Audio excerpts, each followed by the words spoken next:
بسم اللہ الرحمن الرحیم۔ ہر طرح کی تعریف اس ذات باری تعالی کے لیے ہے جو پروردگار اور تمام کائنات کی پالنہار کے اعتبار سے سب سے بڑا برتر اور غالب ہے، مالک و معبود ہونے کے اعتبار سے سب سے عظیم ذات ہے۔ کتبت سعادت لمن عمل بطاعتہ، اور اس شخص کے لیے اللہ تبارک و تعالیٰ نے سعادت بخش دی ہے، سعادت اور خوشی لکھ دے رکھی ہے جس نے بھی اللہ تعالیٰ کی اطاعت و فرما برداری کی، اور اس شخص کے لیے عزت و توقیر بھی اللہ تعالیٰ نے لکھ دے رکھی ہے جو اللہ کی سلطانیت اور بادشاہت کے سامنے جھکا دیا اپنے آپ کو۔ ہم گواہی دیتے ہیں کہ اللہ تعالیٰ کے سوا کوئی معبود نہیں، وہی تنہا ساری کائنات کا مالک ہے، اس کا کوئی شریک و ساجی نہیں۔ جس پروردگار نے ہمارے اور آپ کے ساتھ لطف و کرم رحمت کا برتاؤ کیا، اور اسی طرح سے ہم گواہی دیتے ہیں کہ ہمارے نبی کریم جناب محمد رسول اللہ صلی اللہ علیہ وسلم اس کائنات کے سب سے افضل اور سب سے بہتر مخلوقوں میں سے مخلوق تھی۔ دعا ربہ فاجاب، جب پروردگار نے ان کو بلایا دین کی ذمہ داری کے لیے، فوراً اللہ کے رسول صلی اللہ علیہ وسلم نے اس کو قبول کیا اور اس ذمہ داری کو پورا کرنے میں لگ گئی۔ ہمیشہ حق کی راہ کو چلا تو وہ ثواب کو پہنچے، حق کو پہنچے۔ درود و سلام ہوں ان پر اور ان کے تمام آل و اولاد پر اور تمام اصحاب کرام پر۔ اولئک الذین ھداھم اللہ واولئک ھم اولو الالباب، وہی وہ لوگ تھے جنہیں اللہ تبارک و تعالیٰ نے ہدایت بخشی، اور وہی لوگ عقل مند تھے۔ اور انہیں پر بھی، ان لوگوں پر بھی درود و سلام ہو جو اللہ کے رسول اور صحابہ کرام کی صحیح طور پر اتباع کرتے ہیں۔ اس کے بعد لوگوں، اللہ تعالیٰ سے ڈرو اور اس کی اطاعت کرو، اور اللہ تبارک و تعالیٰ کی عظمت اور اس کی توقیر کرو، ولا تعصوہ، اور اس کی نافرمانی نہ کرو۔ باتوں میں سب سے اچھی بات یہ ہے کہ اللہ تبارک و تعالیٰ کے اس سرزمین یا اس جگہ یا دنیا کے اس زمین کے ٹکڑے کے بارے میں ہم بات کریں جسے اللہ تبارک و تعالیٰ نے اپنے طرف نسبت کر رکھی ہے، اور اس کو اللہ تبارک و تعالیٰ نے جو شخص بناتا ہے اس زمین کو جو جگہ دیتا ہے یا بناتا ہے، اللہ تعالیٰ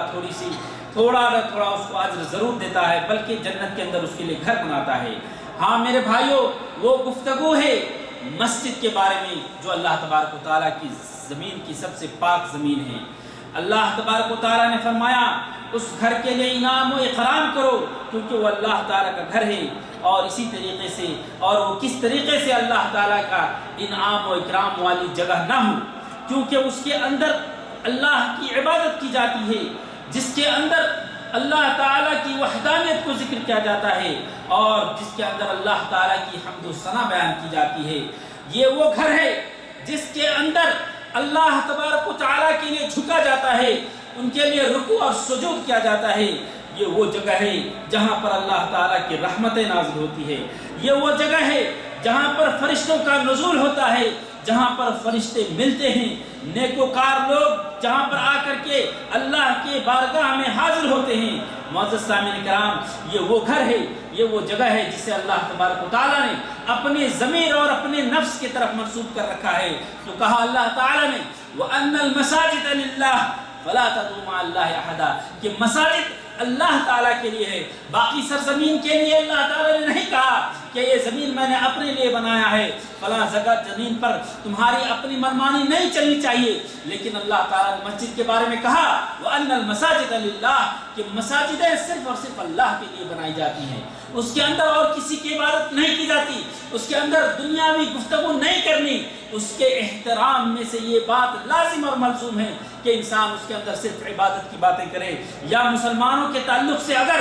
کوئی اجتماعی معاملہ ہو، دین کے سنوارنے کا معاملہ ہو، مجتمع کو، سوسائٹی کو سدھارنے کا مسئلہ ہو، تو وہ گفتگو کر سکتے ہیں۔ فَلَا تَدْعُوا مَعَ اللَّهِ أَحَدًا، لیکن وہ صرف اللہ تعالیٰ کے لیے ہو۔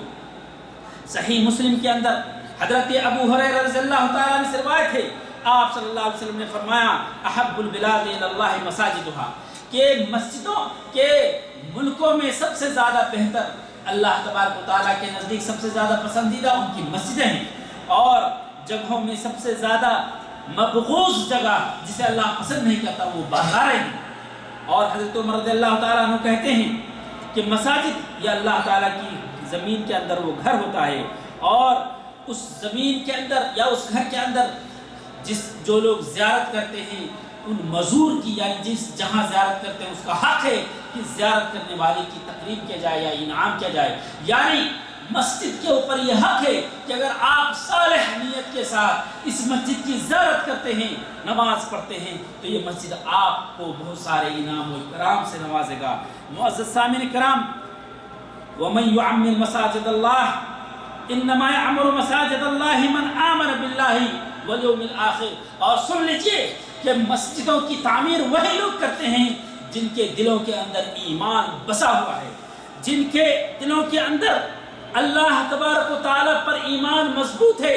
اور جنہیں آخرت کا خوف ہے، وہی لوگ مسجدوں کی تعمیر کرتے ہیں۔ وَأَقَامَ الصَّلَاةَ وَآتَى الزَّكَاةَ، اور نماز و زکوٰۃ وہی لوگ ادا کرتے ہیں جن کے دل کے اندر اللہ پر صحیح ایمان ہے اور آخرت کا ڈر ہے۔ وَلَمْ يَخْشَ إِلَّا اللَّهَ فَعَسَىٰ أُولَٰئِكَ أَن يَكُونُوا مِنَ الْمُهْتَدِينَ، اور وہ اللہ کے سوا کسی سے نہیں ڈرتا اور وہی لوگ مہتدین ہیں۔ یعنی ڈرتا ہے تو صرف اللہ سے، خالق کائنات سے، اور کسی سے نہیں ڈرتا، اور صرف اللہ پر بھروسہ کرتا ہے، آخرت پر ایمان رکھتا ہے، وہی لوگ مسجدیں بناتے ہیں۔ وہ لوگ مزار نہیں بناتے، وہ لوگ قبر پرستی نہیں کرتے، وہ لوگ جو اللہ پر ایمان رکھتے ہیں، آخرت پر ایمان رکھتے ہیں، وہ صرف مسجدیں بناتے ہیں۔ وَلَمْ يَخْشَ إِلَّا اللَّهَ، اور اللہ کے سوا کسی سے نہیں ڈرتے۔ یہ نہیں سوچتے کہ اگر ہم نے کسی کا دامن نہیں پکڑا تو ہم جنت میں نہیں جائیں گے یا دنیا کا کوئی کام نہیں بنے گا۔ اللہ تعالیٰ نے فرمایا نحن اولیاؤکم فی الحیات الدنیا وفی الآخرہ، کہ تمہارا کام بنانے کا کام ہمارے ذمہ ہے، چاہے دنیا کے اندر ہو یا آخرت کے اندر ہو۔ یہ قرآن مجید کے اندر اللہ تعالیٰ نے کہا، یعنی کوئی کام بنا سکتا ہے، نفع نقصان کا مالک ہے تو وہ صرف اللہ کی ذات ہے۔ بات یہ ہے میرے بھائیوں، اللہ تعالیٰ نے فرمایا فی بیوت اذن اللہ ان ترفع ویذکر فیہا اسمہ یسبح لہ فیہا بالغدو والآصال، کہ وہ گھر جس کے اندر اللہ تعالیٰ کی پکار لگائی جاتی ہے اور جس کے اندر اللہ کے نام کو بلند کیا جاتا ہے، یسبح لہ فیہا، ان گھروں کے اندر اللہ کی تسبیح بیان کی جاتی ہے صبح و شام۔ اور یہ سورہ نور کی آیت ہے، اور اللہ کے رسول صلی اللہ علیہ وسلم نے ان لوگوں کی خصوصیت کے بارے میں جو اللہ کے نیک بندے ہیں اور اللہ کے گھر سے وہ واسطہ رکھتے ہیں، جن کا دل مسجد سے لٹکا ہوا ہوتا ہے، اس کے بارے میں کہا سبعۃ یظلھم اللہ یوم لا ظل الا ظلہ، 7 قسم کے لوگ قیامت کے دن ہوں گے جب کوئی سایہ نہیں ہوگا، اس دن اللہ تبارک و تعالیٰ کے عرش کا سایہ صرف ہوگا، اور ان 7 لوگوں کو نصیب ہوگا۔ ان 7 لوگوں میں سے ایک وہ شخص ہوگا جس کا دل مسجد سے وابستہ ہوتا ہے، لٹکا رہتا ہے، یعنی مسجد کی توقیر، مسجد کا احترام، مسجد کے اندر جا کر کے نمازیں ادا کرنا، مسجد کا خیال کہ اللہ کا گھر ہے۔ معزز سامعین کرام، طبرانی کے اندر مروی ہے کہ رسول اللہ صلی اللہ علیہ وسلم نے فرمایا ان المساجد بیوت اللہ، کہ مساجد اللہ کی گھر ہے، فی الارض، زمین کے اندر، تضیء لأہلہا کما تضیء نجوم السماء لأہلہا، کہ یہ مسجدیں زمین والوں کے لیے نور ہے، روشنی ہے، جیسے کہ آسمان والوں کے لیے ستارے نور اور روشنی ہیں۔ ہم مسجدوں کے بارے میں، مسجد کے بارے میں گفتگو کر رہے ہیں۔ مسجد کی تاریخ وہی لوگ سجاتے ہیں جو مسلمان ہیں۔ معزز سامعین کرام، مسلمانوں پر یہ ضروری ہے کہ اللہ کے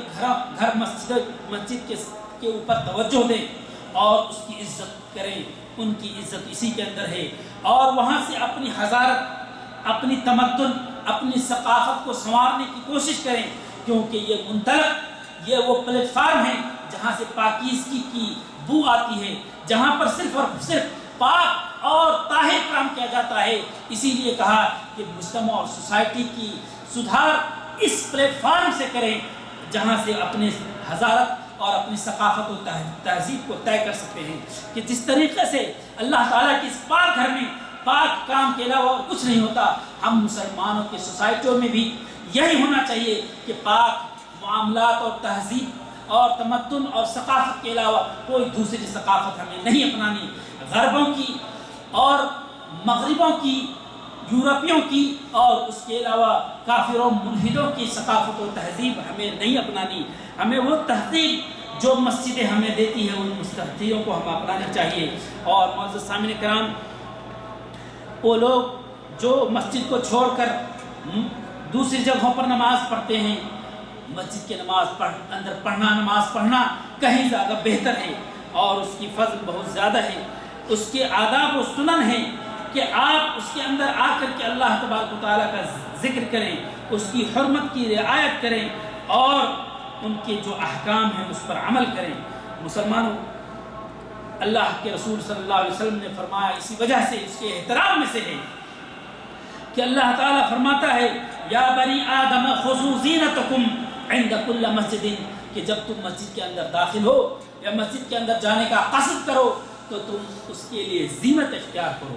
اچھے پوشاک میں، اچھے شکل و صورت میں، خوشبو لگا کر اور اپنے جسم کے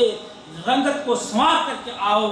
کیونکہ اللہ کے رسول صلی اللہ علیہ وسلم نے فرمایا کہ جو انسانوں کو ناپسند ہے وہ فرشتوں کو بھی ناپسند ہے. یعنی اس کے اندر فرشتے ہوتے ہیں، آپ سے محبت کرتے ہیں، آپ سے قریب ہوتے ہیں، آپ کی دعائیں اللہ کے پاس پہنچاتے ہیں. اللہ کے رسول صلی اللہ علیہ وسلم نے فرمایا کہ تم میں کا کوئی جب نماز پڑھے تو چاہیے کہ 2 کپڑے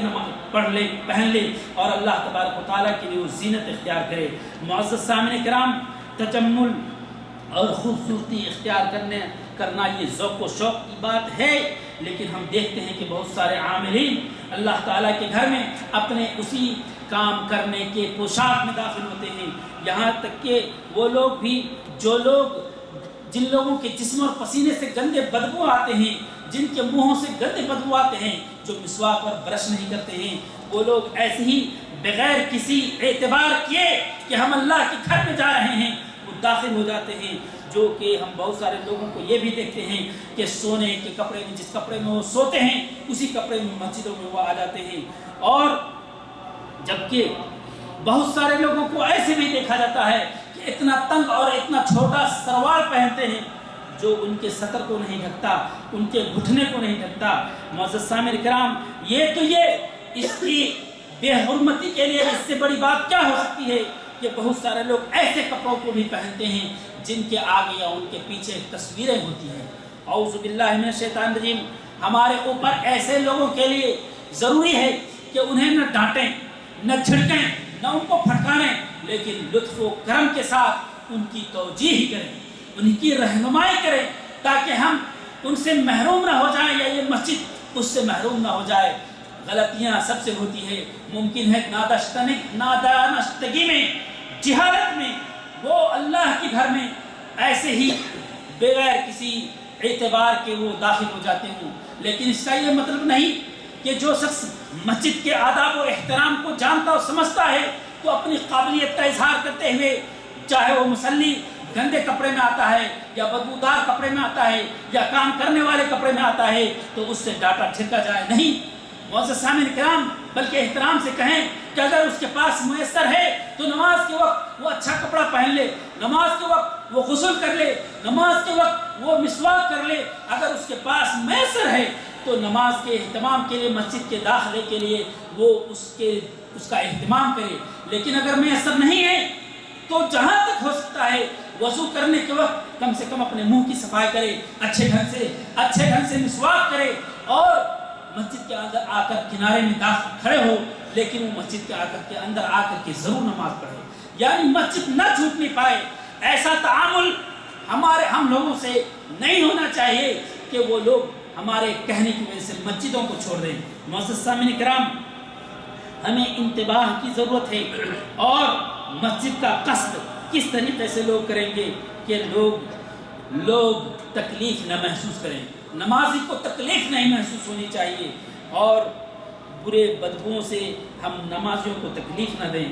اور یہاں تک کہ اللہ کے رسول صلی اللہ علیہ وسلم کی حدیث ہے، من اکل من هذه البقلة البصل والثوم والقرات فلا يقربن مسجدنا، کہ کوئی شخص اگر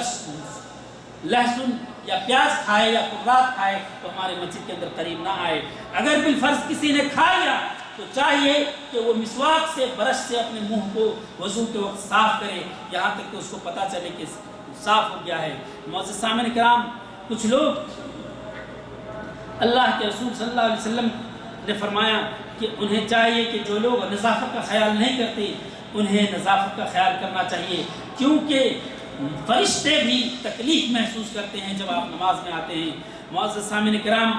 لوگ بہت سارے ایسا سوچتے ہیں کہ میں نماز پڑھ رہا ہوں، بہت اچھا کام کر رہا ہوں، ماشاءاللہ بہت اچھا کام تو کر رہے ہیں، لیکن ان کے اندر جو خامیاں ہیں اسے دور کرنے کی ضرورت ہے۔ اور میں جانتا ہوں کہ بہت ساری صعوبتوں میں سے سب سے بڑی صعوبت ان لوگوں کے لیے ہوگی جو بیڑی سگریٹ پیتے ہیں، کیونکہ اس بیڑی اور سگریٹ کی وجہ سے ان کا صرف منہ ہی نہیں بلکہ ان کا جسم کا انگ انگ، اس کا پسینہ اور اس کے جسم کے سارے اعضاء بدبودار ہو جاتے ہیں، جس کی وجہ سے انسان کو تکلیف محسوس ہوتی ہے، فرشتے کو تکلیف محسوس ہوتی ہے۔ ہمیں ضرورت ہے کہ اس سگریٹ کو ہم بالائے طاق رکھیں اور اس کو ہم چھوڑ دیں، اس سے الوداع کہہ دیں۔ اللہ تبارک و تعالیٰ سے دعا کریں کہ اللہ جو بھی فتنے کی چیزیں ہیں اللہ اس سے ہمیں بچا دے، چاہے وہ ظاہر ہو یا باہر ہو، اور ہمیں وہ چیز سکھلا جس میں ہماری نفع ہے ہمارے آخرت میں اور ہمارے دنیا میں۔ معزز سامعین کرام، مسجد کے احترام میں سے ہے کہ جب اذان ہو، اقامت ہو تو سکون و اطمینان اور وقار کے ساتھ آپ مسجد کے اندر آئیں، خوب زیادہ جلدی نہ کریں، دوڑتے ہوئے نہ بھاگیں، کیونکہ اللہ کے رسول صلی اللہ علیہ وسلم کی حدیث ہے وَلَا تُسْرِعُوا، جلدی مت کرو، فَمَا أَدْرَكْتُمْ فَصَلُّوا، جو مل جائے اسے پڑھو جماعت کے ساتھ، امام کے ساتھ، وَمَا فَاتَكُمْ فَأَتِمُّوا، اور جو چھوٹ جائے تو نماز جب سلام پھیر لے تو آپ اس کو پورا کریں۔ اور حکمت کی بات یہ ہے کہ ہم مسجد کے اندر جلدی حاضر ہونے کی کوشش کریں اور پورے خشوع و خضوع اور طمانینت کے ساتھ داخل ہوں۔ جس طریقے سے بہت سارے لوگ ہوتے ہیں کہ نفس کی بلندی یا اپنے اندر تکبر یا میں بڑا نمازی ہوں، روز میں آتا ہوں، میں روز آگے بیٹھتا ہوں، کون ایک آدمی آ کر کے آگے بیٹھ گیا، کون ہے جو ہمارے جگہ پر آ گیا۔ بہت سارے لوگ چاہتے ہیں کہ ہم آگے میں بیٹھیں، لیکن میرے بھائیو حق اسی کا ہے جو مسجد میں پہلے داخل ہو وہ آگے جگہ لے سکتا ہے۔ مسجد کے صفوں کی فضیلت میں سے ہے کہ سب سے اگلی صف سب سے بہتر صف ہے، اور اسی کا حق ہے آگے آنے کا جو پہلے آتا ہو،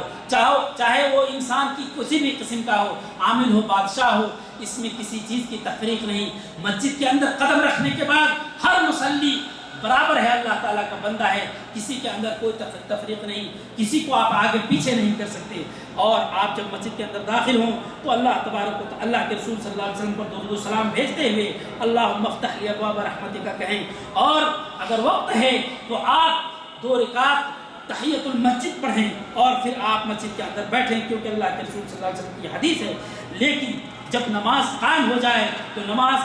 فرض نماز قائم کے وقت نہ کوئی نفل پڑھے اور نہ کوئی سنت، نفل یا سنت پڑھنی ہو تو فرض نماز کے بعد، چاہے وہ سنت فرض نماز سے پہلے پڑھنی تھی، لیکن جب فرض نماز شروع ہے تو آپ اس سنت کو چھوڑ دیں، پہلے فرض پوری کریں، پھر جو فرض سنت آپ سے چھوٹی ہے نماز کے بعد آپ پوری کریں۔ معزز سامعین کرام،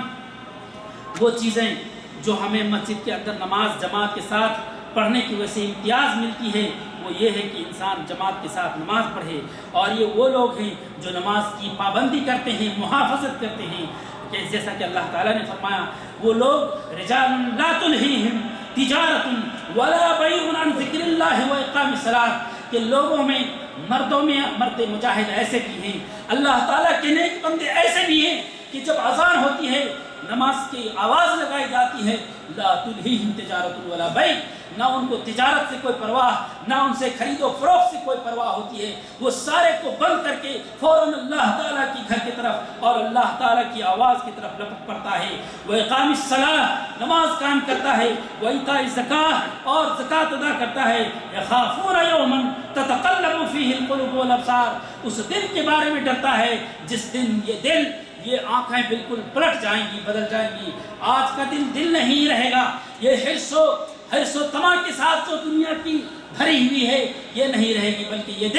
یہ آنکھیں سب کے سب بدل جائیں گی۔ معزز سامعین کرام، مساجدیں اس لیے بنائی گئی ہے کہ انسان رغبت کے ساتھ اس کے اندر نماز پڑھے، کیونکہ اللہ کے رسول صلی اللہ علیہ وسلم نے فرمایا من غدا الی المسجد وراہ اعد اللہ لہ نزلہ من الجنت کلما غدا وراہ، کہ جو شخص بھی صبح و شام مسجد کی طرف اللہ کی پکار پر جاتا ہے اللہ کی عبادت کے لیے، تو جنت کے اندر اللہ تبارک و تعالیٰ صبح و شام اس کے لیے گھر بناتا ہے۔ اللہ اکبر، اس سے بڑی بات کیا ہو سکتی ہے؟ وہ لوگ جو جماعت کی حفاظت کرتے ہیں وہ بہت زیادہ فضل اور اجر کو حاصل کرتے ہیں۔ اسی لیے نبی کریم صلی اللہ علیہ وسلم نے تنبیہ کی، کیونکہ شیطان انسان کا بھیڑیا ہے، یعنی بہت سارے لوگ ایسے ہیں جو برے گفتگو میں یا ان لوگوں کو جو نمازی ہیں ان کو بہکانے میں لگے رہتے ہیں، ان لوگوں سے دوستی چھوڑنی چاہیے۔ اور اللہ تبارک و تعالیٰ کا یہ اللہ کے رسول صلی اللہ علیہ وسلم نے یہ فرمایا ہے کہ جو لوگ جماعت کے ساتھ نماز پڑھتے ہیں ان کی نماز گھروں میں نماز پڑھنے سے 27 گنا زیادہ بہتر ہے۔ اللہ تعالیٰ سے دعا ہے کہ اللہ تعالیٰ ہمیں مسجد کے احترام کا توفیق عطا فرمائے اور با جماعت نماز ادا کرنے کی توفیق عطا فرمائے، آمین۔ وصلی اللہ علیہ خیر خلق محمد، السلام علیکم۔